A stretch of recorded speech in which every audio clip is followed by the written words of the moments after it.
विद्यार्थियों, बीए प्रथम वर्ष के इस कालांश में हम आपका स्वागत करते हैं। एक बार फिर हम आपको नरोत्तम दास द्वारा लिखित सुदामा चरित के पद की व्याख्या बता रहे हैं। मैंने पूर्व कालांशों में आपको यह बता दिया है कि सुदामा चरित नरोत्तम दास का चर्चित सुप्रसिद्ध खंड काव्य है। इसमें उन्होंने सुदामा और कृष्ण की मित्रता के माध्यम से अपनी भक्ति भावनाओं को निवेदित किया है। सुदामा एक गरीब, दीनहीन, असहाय ब्राह्मण है जो उनका मित्र भी है। अपनी व्यथा और वेदना से परेशान होकर अपनी पत्नी के कहने से वे द्वारिकाधीश परात्पर ब्रह्म श्री कृष्ण के पास जाते हैं और वहां से जब वो उनसे मिलकर अपने गांव वापस आते हैं तो उनकी आर्थिक स्थिति बिल्कुल बदल जाती है। वह एकदम संपन्न और समृद्ध राजा महाराजाओं जैसा जीवन व्यतीत करते हैं। इस छंद में सुदामा के उसी ऐश्वर्य और वैभव का वर्णन है जो उन्हें भगवान श्री कृष्ण के द्वारा दिया गया है। पहले हम छंद का पाठ करते हैं। साजे सब साजबाज बाजी गज राजन है, विविध रुचि रथ पालकी बहल है, रतन जटित सुर सिंहासन बैठवे को, चौक प्रति कामधेनु कल्प दुख लहले, देख देख देख भूषण बसन दासी दासन के, सुख पाक शासन के लागत सहल है, संपत्ति सुदामा जी को जहां दैय प्रभु, कहां बनाऊं जहां कंचन महल है। नरोत्तम दास कहते हैं कि भगवान की कृपा से सुदामा जो अभी तक निर्धनता का जीवन व्यतीत कर रहे थे, अब वो राजा महाराजाओं जैसा संपन्न, समृद्ध, नाना प्रकार की सुविधाओं से संपन्न जीवन व्यतीत कर रहे हैं। साजे सब साजबाज, उनके महल में, उनके भवन में सभी साज सज्जा के वस्तुएं उपलब्ध हैं। बाज, घोड़े, गज, हाथी और घोड़े उनके महल के सामने शोभायमान है, यानी उनके पास हाथी और घोड़े हैं। विद्यार्थियों, पहले हाथी और घोड़े संपन्नता के प्रतीक माने जाते थे। जो अमीर लोग, राजे महाराजा होते थे, उनके घर की, भवन की, द्वार की शोभा बढ़ाने वाले माने जाते थे। समय बदलता है, जिस प्रकार से आज महंगी महंगी गाड़ियां संपन्नता के स्टेटस बन गई हैं, उसी तरीके से उस समय हाथी घोड़े ये समृद्धि और संपन्नता के प्रतीक थे। तो सुदामा के यहाँ भगवान कृष्ण की कृपा से उनके सुंदर भवन में ये के सामने ये सब उनकी शोभा बढ़ा रही है। विविध रुचि रथ पालकी पहल है। विविध कहते हैं अनेक प्रकार की, रुचिर कहते हैं सुंदर, रथ और पालकियां अनेक हैं, अर्थात उनके भवन में अनेक रथों की और पालकियों की कोई कमी नहीं है। रथ पहले आने जाने वाहन के काम में लिए जाते थे और ये भी बड़ी संपन्नता के प्रतीक होते थे, क्योंकि रथ राजे महाराजाओं के पास ही होते थे, सामान्य व्यक्ति के पास नहीं। तो सुदामा चूंकि अब सामान्य नहीं है, सुदामा कृष्ण की कृपा से बहुत समृद्ध और ऐश्वर्य का जीवन व्यतीत कर रहे हैं, तो उनके हाथी, घोड़े, पालकी और रथ ये बहुत आयात हैं, इनकी कोई कमी नहीं है। रतन जटित, रतन कहते हैं हीरे मोती जवाहरात रत्न, धातुओं से जटित जड़े हुए। सुर कहते हैं अच्छे, सिंहासन बैठने के सिंहासन बैठने को, और उनके यहाँ रत्नों से जड़ित अनेक सिंहासन है जिन पे वो क्या करते हैं, बैठते हैं। अर्थात भगवान ने जब कृपा की तो ये वो सुदामा है जिनके पास पहनने के लिए वस्त्र नहीं थे, जिनकी झोपड़ी टूटी फूटी थी, जो भरपेट भोजन जिन्हें प्राप्त नहीं होता था, वो भगवान की कृपा से अब उनके यहाँ रत्न जटित सुबह, रत्न से जड़े हुए, हीरे मोती जवाहरात से जड़े हुए अनेक सिंहासन हैं, जिन पर वो राजा महाराजाओं की तरह बैठते हैं।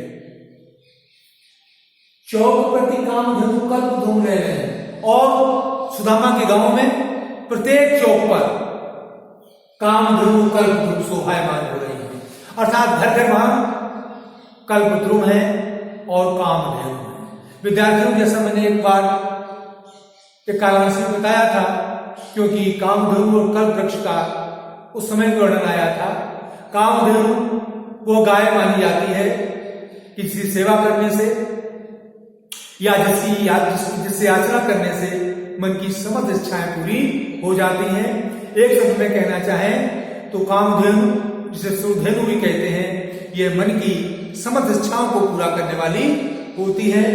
इसी तरीके से कल्पवृक्ष के विषय में भी कहा जाता है कि कल्पवृक्ष किसे, अगर कोई व्यक्ति किसी प्रकार की याचना करता है, भक्तिभाव पूर्वक मन्नत करता है, तो उसकी इच्छाएं पूरी हो जाती हैं।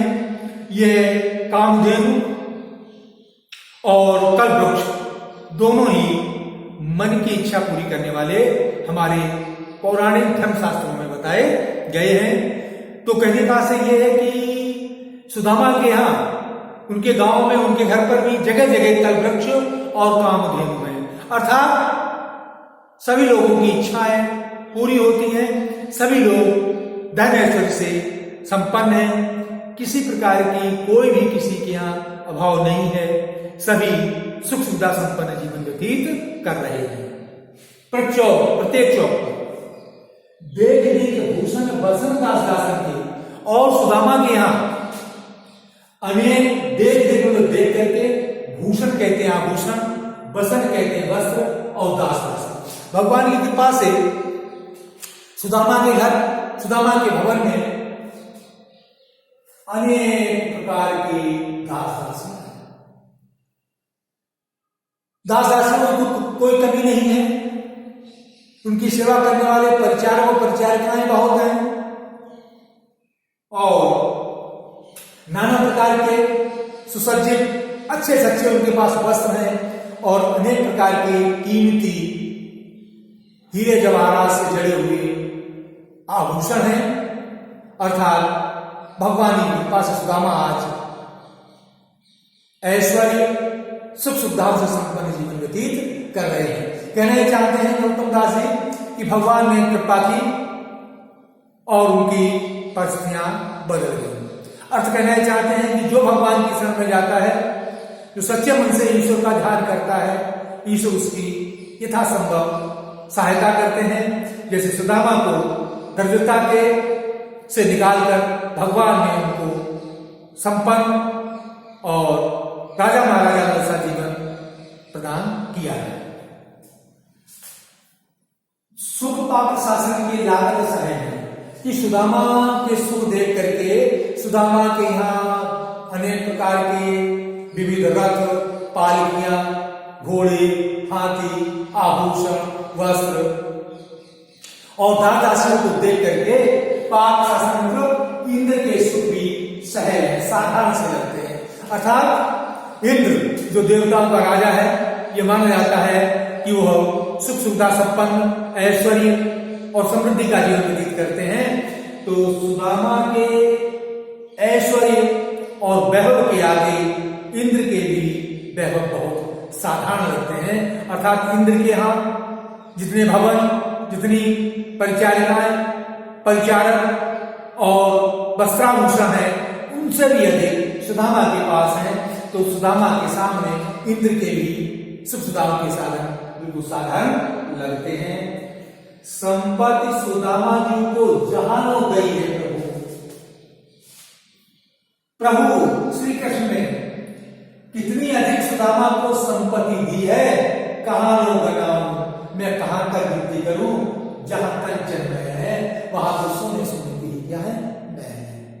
नरोत्तम दास कहते हैं कि सुदामा को भगवान ने कितनी अधिक संपत्ति दी है, कितनी अधिक सुविधाएं दी हैं, मैं उनकी गिनती कहां तक करूं, क्योंकि सुदामा का ही भवन सोने का नहीं है।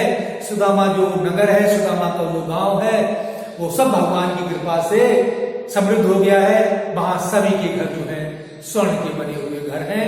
अर्थात कहना चाहते हैं कि सुदामा की समृद्धि, संपन्नता, वैभव, ऐश्वर्य और धन धान्य का हम वर्णन नहीं कर सकते हैं। सुदामा कृष्ण की तरह ही राजसी जीवन व्यतीत करने लगे हैं।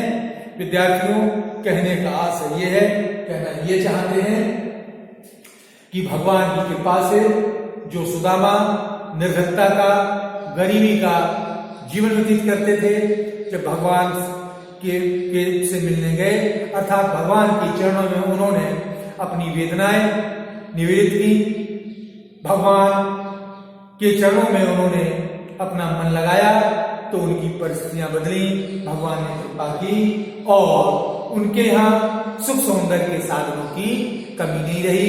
वो राजा महाराजाओं जैसा, अमीरों जैसा जीवन व्यतीत करने लगे। तो कहना यह है कि इस प्रकार भगवान ने अपने मित्र सुदामा को दरिद्रता के, गरीबी के भंवर जाल से पार कर उन्हें सुख और ऐश्वर्य का जीवन प्रदान किया। भाषा ब्रज है, ब्रज भाषा का लालित्य और माधुर्य देखने को मिलता है। सहज सरल शब्दावली है, भाषा संप्रेषणीय है,